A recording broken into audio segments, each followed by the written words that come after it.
We are at a little beach that is between Playa Palmares and Playa Punta Negra. So to get here, it's kind of like you're going towards Mismaloya. It's actually about 5 kilometers or 3 miles before you get to Mismaloya. And as you're driving down the highway, you'll see this huge statue on the right side of the road. That's where we parked. So we pulled in right beside that huge statue and we parked there, and immediately you'll see some steps that go down to the shore. So you go down those steps, and I think that's Playa Palmares, but we walked a little bit further down the shore. So not all the way to Playa Punta Negra, we're kind of in between. I like that there's not too many people here today. It's still early in the day, so maybe that'll change later. And the water looks really clear, very clean, very beautiful. The waves are a little bit stronger than what they are at Playa Mismaloya, but it's still very swimmable, especially for the kids. And there's some restaurants here. We checked out the menu at one of the restaurants, and the prices are pretty expensive. I don't know if we're gonna eat there. We didn't bring lunch, so we have to eat somewhere. But the menu, it was like $10 for some nachos, and I just thought that was crazy. But we'll see what we do about lunch.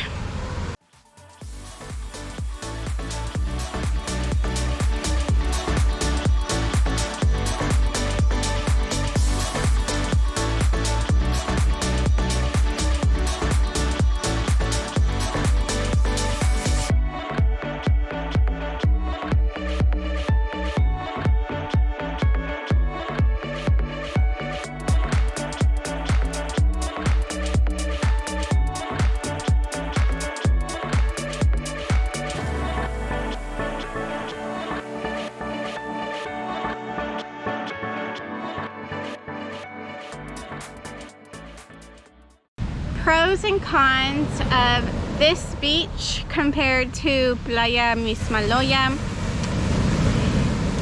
There's not as many boats here. It's just open ocean. Actually, there's not any boats. If you see any boats, then they're just passing by.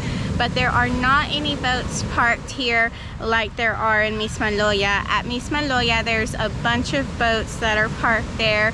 That's because they have tours to Los Arcos de Mismaloya. We've done that tour before. Check out my channel to see what that tour is like.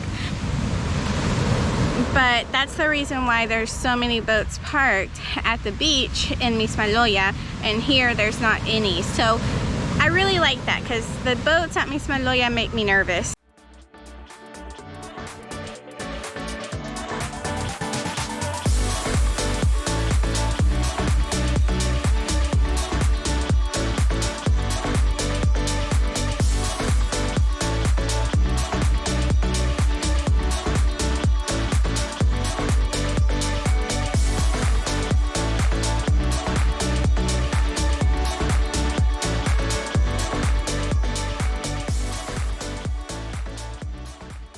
The downside to this beach is that it is a rocky beach, so there's a lot of rocks on the shore and some rocks in the water too. It can make it difficult to get in and out of the water. So if you have water shoes, it shouldn't be an issue, but obviously we weren't expecting that, so we don't have any water shoes. There's some sections in the beach where you can get in and out easily, like very small sections of the beach where there's no rocks and you can get in and out, but for the most part it is a rocky beach. Another good thing about this beach is that it's not a crowded beach. I don't consider Mismaloya to be a crowded beach either, at least not the times that we've been there, but there are more people in Mismaloya than there are here. There's a few families that are staked out here, but they're at least 20 feet away from us, so there's plenty of elbow room. And I get the feeling that this beach is probably more popular with the locals. I could be wrong, but it seems like mostly like local families.